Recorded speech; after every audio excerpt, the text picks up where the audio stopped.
Hey, what's up, everybody? Ali Rafter back with a brand new video. Today is Finance Talk, June 16th of 2018. A little bit early here, so we'll be waiting for some people to join us. Hopefully, come in a few minutes now. So you're gonna hear some background noise. Enjoying the sun and weather. Just to give you guys a brief of where I'm at now. You got this here background. Just enjoying the sun. Just chilling out a little bit. Just gonna get squared away with some information for you guys today. So, today's topic, we're going to talk about trade lines. And the reason why I want to talk about this is because I see a lot of people have misinformed you guys and teaching you a lot of wrong things. And I think that it's time to get some clarity on that. More specifically, teach you guys the right information. Teach you guys why it's important to pay attention to these clowns out there that are teaching you guys about these so-called trade lines.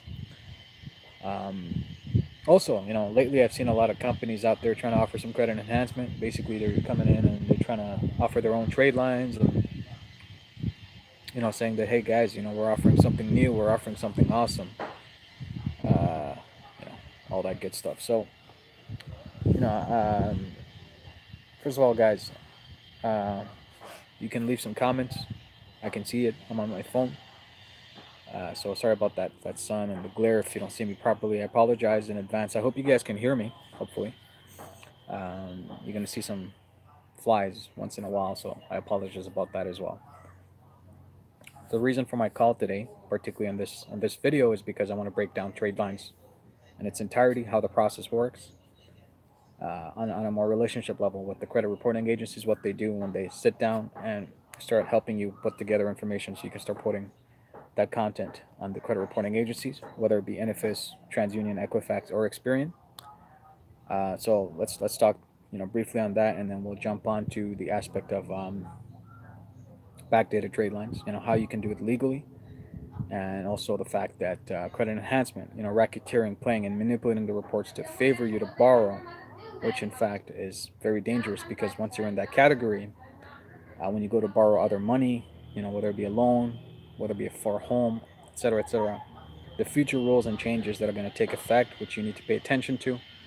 I think that's critical. Sorry about the background noise. I think there's some construction going around here, so I apologize. Um, so let's talk about trade lines to start when it comes to building that relationship first, right? Um, first things first. Like when you're a company, when you're trying to build your trade line, when you're putting information on a client's report, you need three things. The first thing you need to have is a credit application. That's essential. The second thing you need to have is a legitimate purpose for that trade line. It has to be for business. Let's say if you're extending it because, for example, if you're a real estate company, you're offering financing, then you need to offer that. That's a legitimate purpose.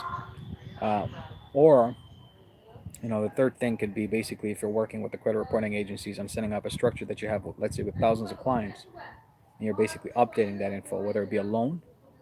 Okay, so that's critical. Okay, so let's talk about that. When you first start off and you want to issue a trade line, when you want to go out there, you need the customer's information. You need the credit application. You need to have their social security number, date of birth, all the pertinent information that's necessary for a trade line to positively report. If you don't have those information, then you're essentially, that credit application is not valid. It's void and possibly inaccurate, right? Like it's not legit.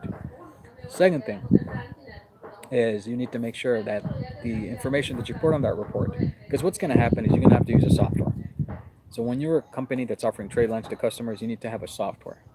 That software has to be Metro 2 compliant, right? So there is a series of different things, and the information has to be accurate in that system. So you have to put the client's name, full, first and last name.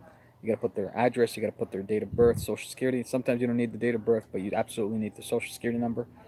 Once you have that, you got to put the information on the trade line. It has to be Metro 2 compliant. Basically, all that information on the trade line has to be up to date and accurate. So when you backdate a trade line based on today's date, when the client applies today, and you backdate it, let's say 3 years ago, you're flagged. It doesn't show up right away, but you will be flagged. So let me give you an example.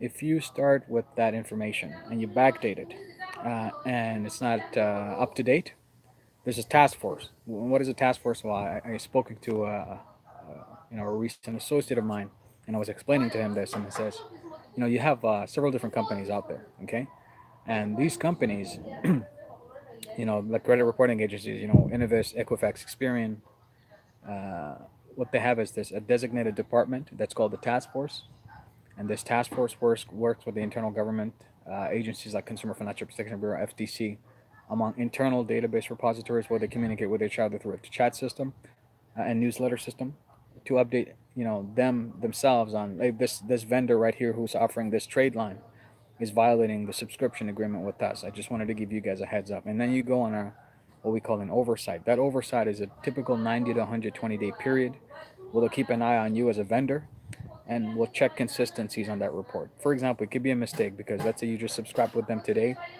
and 90 days down the road they open your file because they flagged you, and then they see that no, you have a couple of trade lines that's posting like a year back or 2 years back.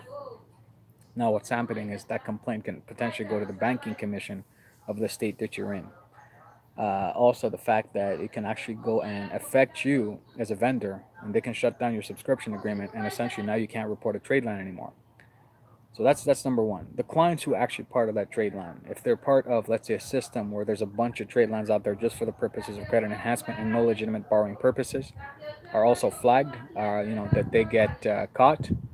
That's something that can cause an issue as a client because now you're going to be in a situation where your file is going to be red flagged. Even if you have 800 credit score, it's just meaningless because you're part of that racketeering and credit enhancement, basically by defrauding, right? By you simply paying and getting credit without the merits of having legitimate credit. A lot of people may disagree. A lot of people may feel that that's not something that they wanna endorse, and they don't feel good about what I'm saying. But the reality is the reality. If you don't like it, that's on you. But that's the reality of it. So you don't want to get red flagged on that circumstance and situation. The company, particularly if you're a credit card company and you're a vendor that's offering that trade line, if you're not doing the right thing, if you're not offering legitimate credit, you're basically jeopardizing not your own subscription agreement, but also the customer itself, and that's not going to be a situation you want to put yourself in, right? So ultimately, what I tell customers who are looking for trade lines, who are looking for shortcuts to enhance their credit, is just think about what you want. Okay, if you don't have a real goal with credit, you just want to do it to borrow and just to get out of a mess, or if you're just doing it because you feel that you want a shortcut, you're taking a lot of risk, and these risks can hurt you long term. Because end result is, what's next for you? All right, let's say you get a trade line, you put it, and you borrow money. What's next for you? From that angle, what are you doing next? And if you don't have a purpose, if you don't have a proper goal, then that trade line is meaningless because you're going to get stuck. Whether you start now and then 6 months down the road, you're borrowing money, you enhance your credit, and then you get the funds, and then you're maxed out again. And you're looking for the next big thing. You're looking for, hey, let's take a ride with this. Let's see how long it lasts. It's not really value driven, but really opportunity driven. Eventually, you're going to derail your train because you're going just too fast and you can't seem to control yourself. So you got to be careful with that. Have a legitimate financial plan. Have a legitimate financial goal when you're thinking about, credit enhancement, thinking about credit. Trade lines, the shortcuts, and all that good stuff. It's just irrelevant. So I'll give you an example. So I had this real estate investor approach me the other day, and let me tell you the difference between a person getting into real estate and a real estate investor. A lot of people, they take this term the wrong way. They think that just because they're in the real estate game and now they can start looking for properties and flipping it using other people's money, that they call themselves real estate investors. That's wrong. Real estate investors have their own cash. They don't need to use other people's money. That's what an investor does. He uses his own funds to purchase and trade assets. But you have to have some sort of liquidity. So you can have credit. That could work. So he came to me and says, Ali, I'm going to put some trade lines on my file and just enhance it so I can borrow and leverage funds and then basically go and fix and flip and all that good stuff. And I said, look, you can do that, but you're risking your file because if you continuously do that, and that's the way of getting into real estate, you're not really becoming responsible with how you're borrowing money. You don't understand the system. You don't get into commercial lending the right way. Then how are you going to build institutional relationships down the road? I talk about institutional relationships all the time. I emphasize on it. So the people that I sit with, typically on network marketing meetings and investor meetings, the databases that we have, the conferences that we go to every month, when we sit with them, We got to ask ourselves, hey, look, what are we bringing to the table? And it's called equitable interest. If you don't have anything of legitimate interest to bring on the table in real estate investing, whether it be the legitimate way of building credit or some sort of funds to close the transaction, then your ask is basically meaningless because you're just not playing with the right game. You're basically, your rules are different compared to what really works. So I just wanted to emphasize on that because even the wealthiest people use credit and they've worked hard to build it the right way and they're leveraging it every day. So for people to say that credit is just something that you can walk on and just make a mistake and just redo over and over and over until that time that you basically have nothing left to give, you're not moving ahead. Because you can clean up your mess. It could be temporary. You fix your credit, you go in and you borrow more and you clean it up. But what's after that, right? Once you fix it up, now you're borrowing and you're in that mess again. What's after that? You got to think about the next step. You got to think about what's coming up next. If you don't have a goal, if you don't have a mission to say I'm going to borrow credit here, I'm going to leverage it, I'm going to save some money, use that money, go into real estate, invest, take an exit, move up to a 1031 exchange because when you sell the property, you don't have the capital gains, and then invest in a higher rated property, possibly a B building, to turn it into an A through time and value add, then your credit is useless. So, and people pay for credit, like these trade lines and all that good stuff. You're paying. That's awesome. But it shouldn't just be about the trade line because that's just a temporary band aid over a huge scar, right? It's not going to fix the problem.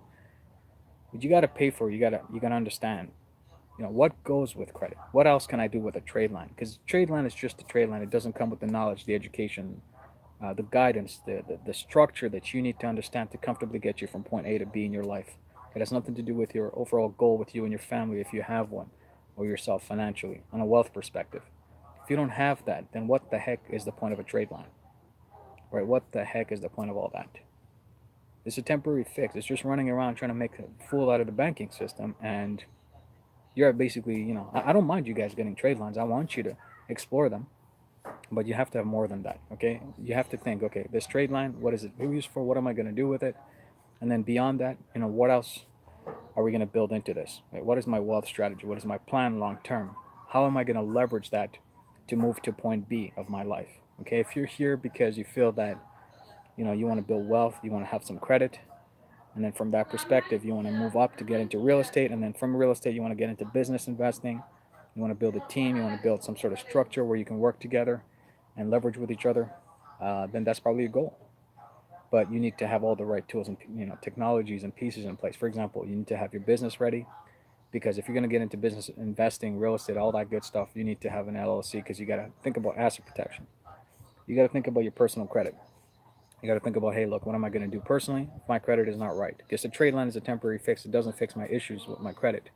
The credit reporting agency are not stupid. Sometimes, let's say if you freeze your files and you want them to be selective on one, they have like within a millisecond they can inspect like all these repository databases and say, look, we can't give you this file because or this loan because of these certain issues, and you might have to communicate with the credit reporting agencies or the public records database aggregators.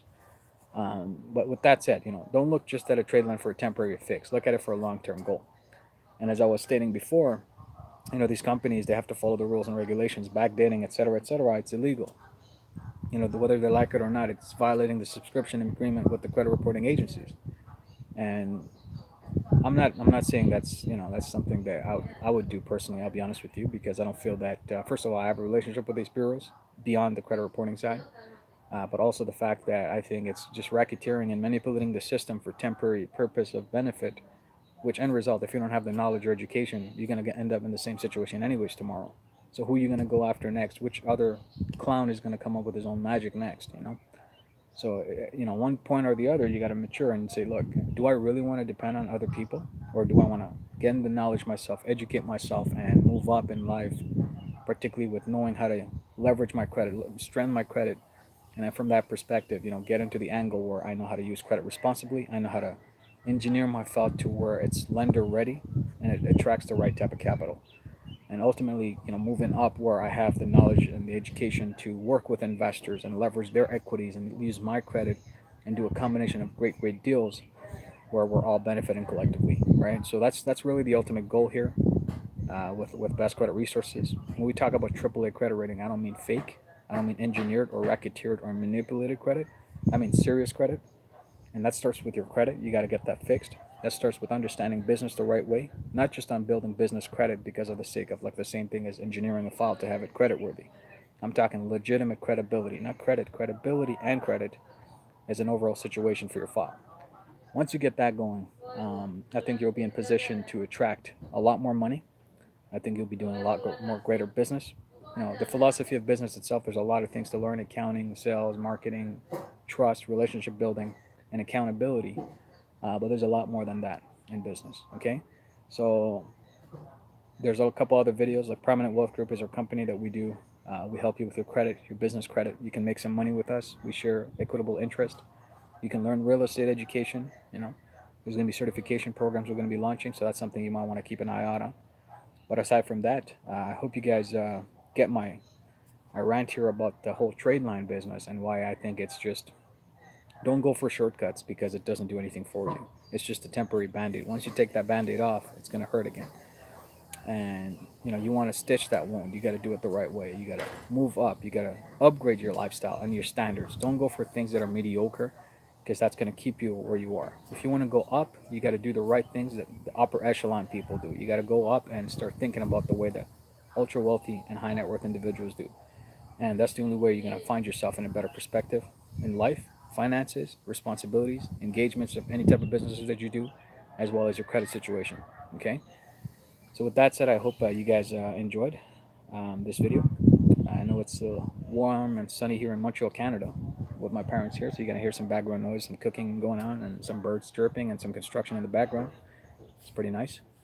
So I'll give you one more time for the view of where I'm at. I got the whole backyard here and big open space, and it's pretty cool and neat. So this is Ali Tarafter, your guide and mentor. I hope to see you guys next time. Bye for now.